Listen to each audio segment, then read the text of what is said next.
2025 के बाबा के मधुर महावाक्य सुनेंगे। बाबा बोले, मीठे बच्चे, अभी तुम सत्य बाप द्वारा सत्य देवता बन रहे हो, इसलिए सतयुग में सत्संग करने की ज़रूरत नहीं। प्रश्न, सतयुग में देवताओं से कोई भी विकर्म नहीं हो सकता है, क्यों?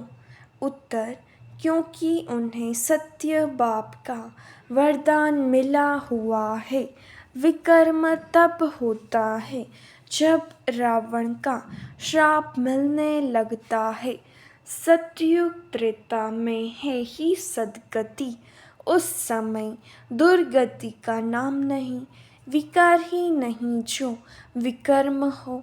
द्वापर कलयुग में सबकी दुर्गति हो जाती है, इसलिए विकर्म होते रहते हैं। यह भी समझने की बातें हैं। ओम शांति। मीठे मीठे रूहानी बच्चों प्रति बाप बैठ समझाते हैं।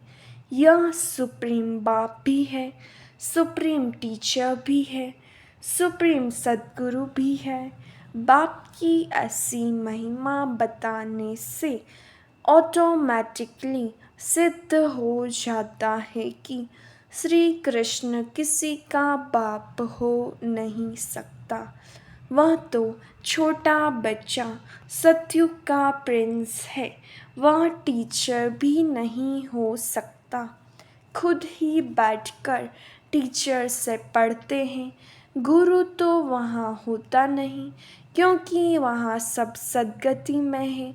आधा कल्प है सद्गति, आधा कल्प है दुर्गति, तो वहाँ है सद्गति, इसलिए ज्ञान की वहाँ दरकार नहीं रहती। नाम भी नहीं है, क्योंकि ज्ञान से 21 जन्मों के लिए सद्गति मिलती है। फिर द्वापर से कलयुग अंत तक है दुर्गति, तो श्री कृष्ण फिर द्वापर में कैसे आ सकता, यह भी किसको ध्यान में नहीं आता है। एक एक बात में बहुत ही गुह्य राज भरा हुआ है, जो समझाना बहुत ज़रूरी है। वह सुप्रीम बाप, सुप्रीम टीचर है। अंग्रेजी में सुप्रीम ही कहा जाता है। अंग्रेजी अक्षर कुछ अच्छे होते हैं, जैसे ड्रामा अक्षर है। ड्रामा को नाटक नहीं कहेंगे, नाटक में तो अदला बदली होती है। यह सृष्टि का चक्र फिरता रहता है।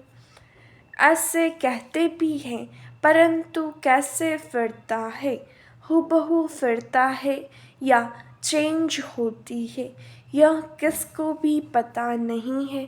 कहते भी हैं बनी बनाई बन रही, जरूर कोई खेल है जो फिर से चक्र खाता रहता है। इस चक्र में मनुष्यों को ही चक्र लगाना पड़ता है। अच्छा, इस चक्र की आयु क्या है, कैसे रिपीट होता है, इसको फिरने में कितना समय लगता है, यह कोई नहीं जानते। इस्लामी बौद्धि आदि यह सब है घराने जिनका ड्रामा में पाठ है। तुम ब्राह्मणों की डिनाइस्टी नहीं है, यह है ब्राह्मण कुल। सर्वोत्तम ब्राह्मण कुल कहा जाता है। देवी देवताओं का भी कुल है, यह तो समझाना बहुत सहज है। सूक्ष्म वतन में फरिश्ते रहते हैं, वहाँ हड्डी मांस होता नहीं। देवताओं को तो हड्डी मांस है ना। ब्रह्मा सो विष्णु, विष्णु सो ब्रह्मा। विष्णु की नाभि कमल से ब्रह्मा क्यों दिखाया है?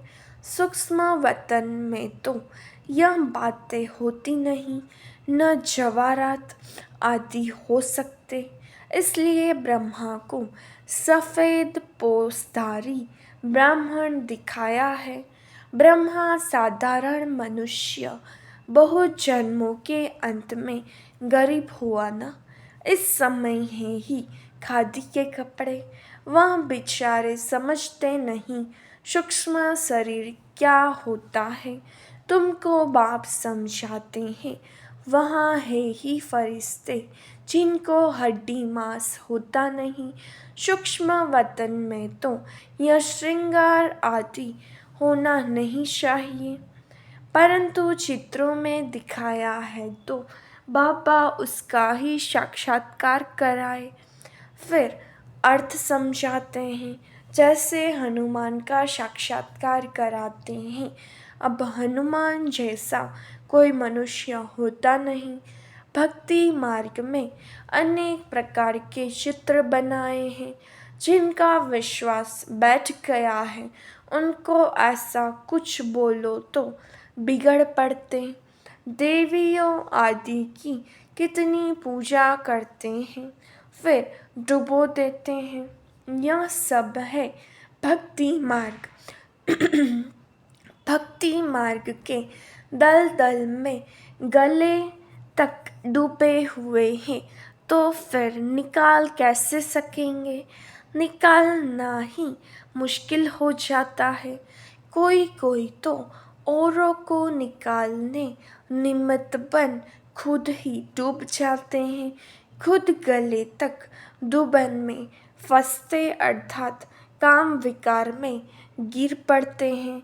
यह है सबसे बड़ी डूबन दल। सतयुग में यह बातें होती नहीं। अभी तुम सत्य बाप द्वारा सत्य देवता बन रहे हो, फिर वहाँ सत्संग होते नहीं। सत्संग यहाँ भक्ति मार्ग में करते रहते हैं। समझते हैं सब ईश्वर के रूप हैं, कुछ भी नहीं समझते। बाप बैठ समझाते हैं, कलयुग में है सब पाप आत्माएं। सतयुग में होते हैं पुण्य आत्माएं। रात दिन का फर्क है। तुम अभी संगम पर हो। कलयुग और सतयुग दोनों को जानते हो। मूल बात है इस पार से उस पार जाने की। क्षीर सागर और विषय सागर का गायन भी है, परंतु अर्थ कुछ नहीं समझते। अभी बाप बैठ कर्म अकर्म का राज समझाते हैं। कर्म तो मनुष्य करते ही हैं, फिर कोई कर्म अकर्म होते हैं, कोई विकर्म होते हैं। रावण राज्य में सब कर्म विकर्म हो जाते हैं। सतयुग में विकर्म होता नहीं, क्योंकि वहाँ है राम राज्य। बाप से वरदान पाए हुए हैं। रावण देते हैं श्राप। यह सुख और दुख का खेल है ना। दुख में सब बाप को याद करते हैं, सुख में कोई याद नहीं करते। वहाँ विकार होते नहीं। बच्चों को समझाया है सैपलिंग लगाते हैं। यह सैपलिंग लगाने की रस्म भी अभी पड़ी है। बाप ने सैपलिंग लगाना शुरू किया है। आगे जब ब्रिटिश गवर्नमेंट थी तो अभी अखबार में नहीं पढ़ता था। कभी अखबार में नहीं पढ़ता था कि जाड़ों का सैपलिंग लगाते हैं। अब बाप बैठ देवी देवता धर्म का सैपलिंग लगाते हैं और कोई सैपलिंग नहीं लगाते। बहुत धर्म है, देवी देवता धर्म प्रायः लोप है। धर्म भ्रष्ट कर्म भ्रष्ट होने के कारण नाम ही उल्टा सुल्टा रख दिया है। जो देवता धर्म के हैं उन्हों को फिर उसी देवी देवता धर्म में आना है। हर एक को अपने धर्म में ही जाना है। क्रिश्चियन धर्म का निकल कर फिर देवी देवता धर्म में नहीं आ सकते। मुक्ति तो हो न सके। हाँ, कोई देवी देवता धर्म का कन्वर्ट होकर क्रिश्चियन धर्म में चला गया होगा तो वह फिर लौटकर अपने देवी देवता धर्म में आ जाएगा। उनको यह ज्ञान और योग बहुत अच्छा लगेगा। इससे सिद्ध होता है कि यह अपने धर्म का है। इसमें बड़ी विशाल बुद्धि चाहिए। समझने और समझाने की धारणा करनी है। किताब पढ़कर नहीं सुनानी है। जैसे कोई गीता सुनाते हैं, मनुष्य बैठकर सुनते हैं। कोई तो गीता के श्लोक एकदम कंठ कर लेते हैं, बाकी तो इनका अर्थ हर एक अपना अपना बैठ निकालते हैं। श्लोक सारे संस्कृत में हैं। यहाँ तो गायन है कि सागर को शाही बना दो, सारा जंगल कलम बना दो, तो भी ज्ञान का अंत नहीं होता। गीता तो बहुत छोटी है, 18 अध्याय है। इतनी छोटी गीता बनाकर गले में पहनते हैं। बहुत पतले अक्षर होते हैं। गले में पहनने की भी आदत होती है। कितना छोटा लॉकेट बनता है। वास्तव में है तो सेकंड की बात। बाप का बना जैसे कि विश्व का मालिक बना। बाबा, हम आपका एक दिन का बच्चा हूँ, ऐसे भी लिखने शुरू करेंगे। एक दिन में निश्चय हुआ और फट से पत्र लिखेंगे। बच्चा बना तो विश्व का मालिक हुआ। यह भी कोई की बुद्धि में मुश्किल बैठता है। तुम विश्व का मालिक बनते हो ना, वहाँ और कोई खंड नहीं रहता है। नाम निशान गुम हो जाता है। कोई को मालूम भी नहीं रहता कि यह खंड थे। अगर थे तो जरूर उनकी हिस्ट्री जियोग्राफी चाहिए। वहाँ यह होते ही नहीं। इसलिए कहा जाता है तुम विश्व के मालिक बनने वाले हो। बाबा ने समझाया है, मैं तुम्हारा बाप भी हूँ, ज्ञान का सागर हूँ।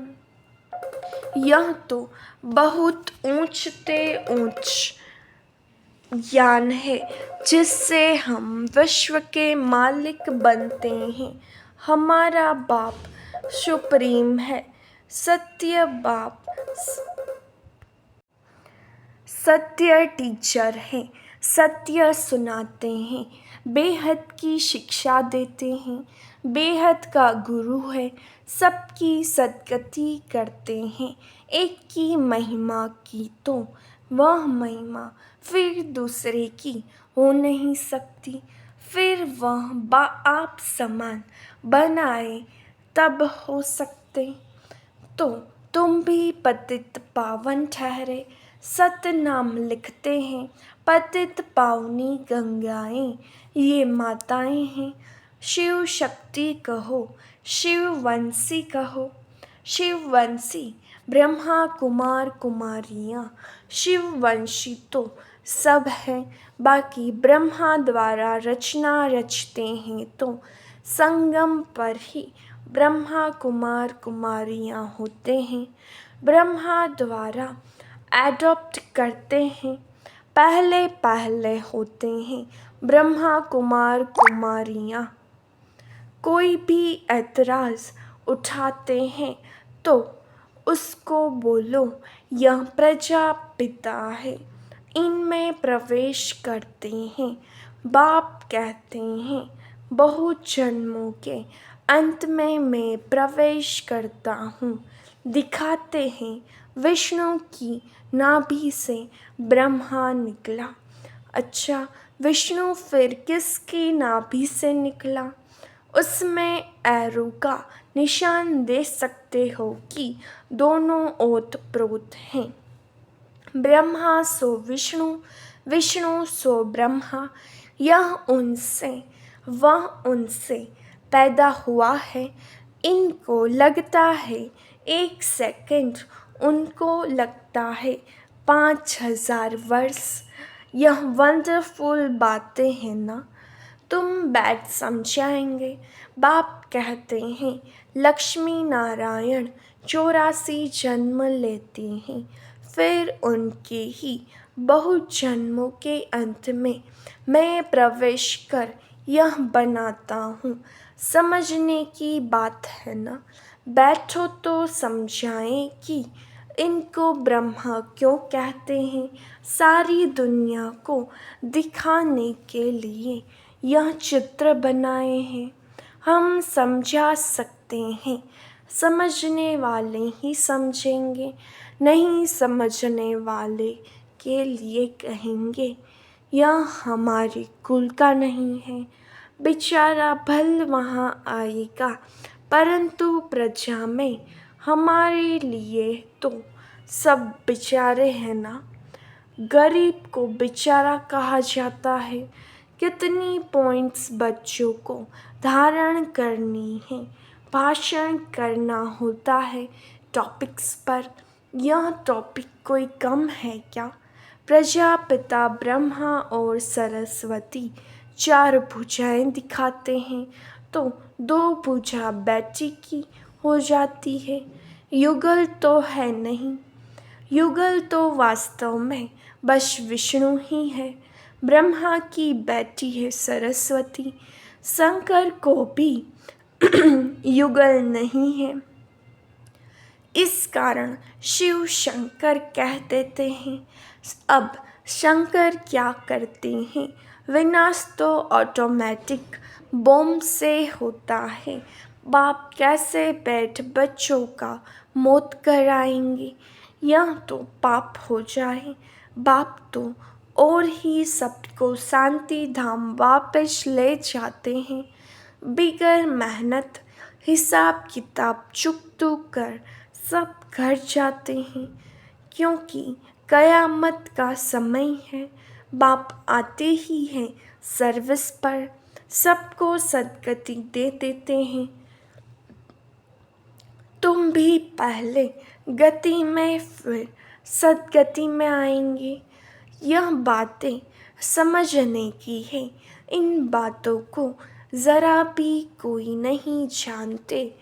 तुम देखते हो कोई तो बहुत माथा खपाते, बिल्कुल समझते नहीं। जो कुछ अच्छा समझने वाले होंगे वह आकर समझेंगे। बोलो, एक एक बात पर समझना है तो टाइम दो। यहाँ तो सिर्फ हुक्म है।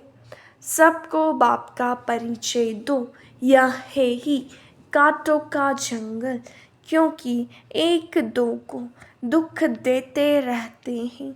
इसको दुखधाम कहा जाता है। सतयुग है सुखधाम।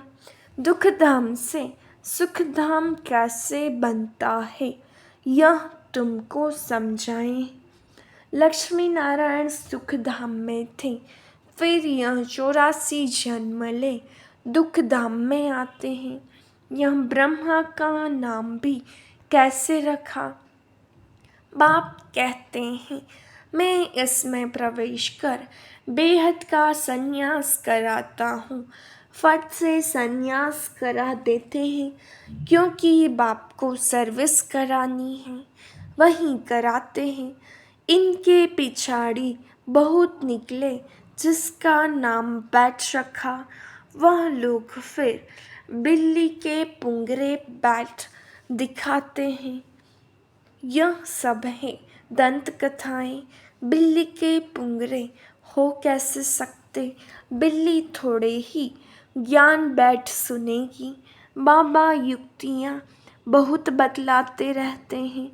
कोई बात किसको समझ में न आए तो उनको बोलो जब तक अल्फ को नहीं समझा और तो और कुछ समझ नहीं सकेंगे।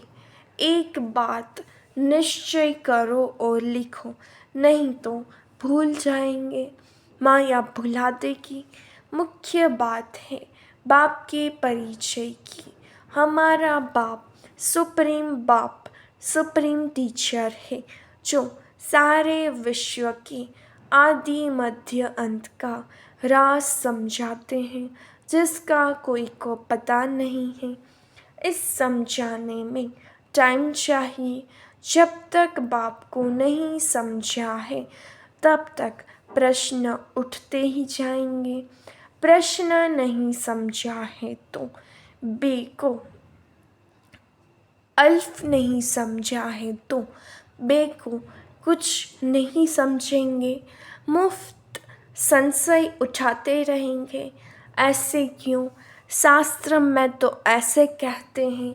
इसलिए पहले सबको बाप का परिचय दो। अच्छा, मीठे मीठे सिखिलते बच्चों प्रति माता पिता बाप दादा का याद प्यार और गुड मॉर्निंग। रूहानी बाप की रूहानी बच्चों को नमस्ते। हम रूहानी बच्चों की रूहानी बाप दादा को याद प्यार नमस्ते, गुड मॉर्निंग, ओम शांति। शुक्रिया बाबा, शुक्रिया। धारणा के लिए मुख्य सार। पहली पॉइंट, कर्म अकर्म और विकर्म की गुह्य गति को बुद्धि में रख। अब कोई विकर्म नहीं करने हैं। ज्ञान और योग की धारणा करके दूसरों को सुनाना है। दूसरी पॉइंट, सत्य बाप की सत्य नॉलेज देकर मनुष्य को देवता बनाने की सेवा करनी है। विकारों के दलदल से सबको निकालना है। वरदान, अलौकिक नशे की अनुभूति द्वारा निश्चय का प्रमाण देने वाले सदा विजयी भव। अलौकिक रूहानी नशा निश्चय का दर्पण है, निश्चय का प्रमाण है नशा, और नशे का प्रमाण है खुशी। जो सदा खुशी और नशे में रहते हैं, उनके सामने माया की कोई भी चाल चल नहीं सकती। बेफिक्र बादशाह की बादशाही के अंदर माया आ नहीं सकती। अलौकिक नशा सहज ही पुराने संसार व पुराने संस्कार भुला देता है। इसलिए सदा आत्मिक स्वरूप के नशे में, अलौकिक जीवन के नशे में, फरिश्तेपन के नशे में या भविष्य के नशे में रहो तो विजयी बन जाएंगे। स्लोगन, मधुरता का गुण ही ब्राह्मण जीवन की महानता है। इसलिए मधुर बनो और मधुर बनाओ। अव्यक्त इशारे और शरीरी व विदेही स्थिति का अभ्यास बढ़ाओ। जैसे विदेही बाप दादा को देह का आधार लेना पड़ता है बच्चों को विदेही बनाने के लिए, ऐसे आप सभी जीवन में रहते, देह में रहते, विदेही आत्मा स्थिति में स्थित हो। इस देह द्वारा करावनहार बन करके कर्म कराओ। यह देह करावनहार है, आप देही। यह देह करनहार है, आप देही करावनहार हो। इसी स्थिति को विदेही स्थिति कहते हैं। इसी को ही फॉलो फादर कहा जाता है। बाप को फॉलो करने की स्थिति है। सदा अशरीरी भव, विदेही भव, निराकारी भव। अच्छा, ओम शांति।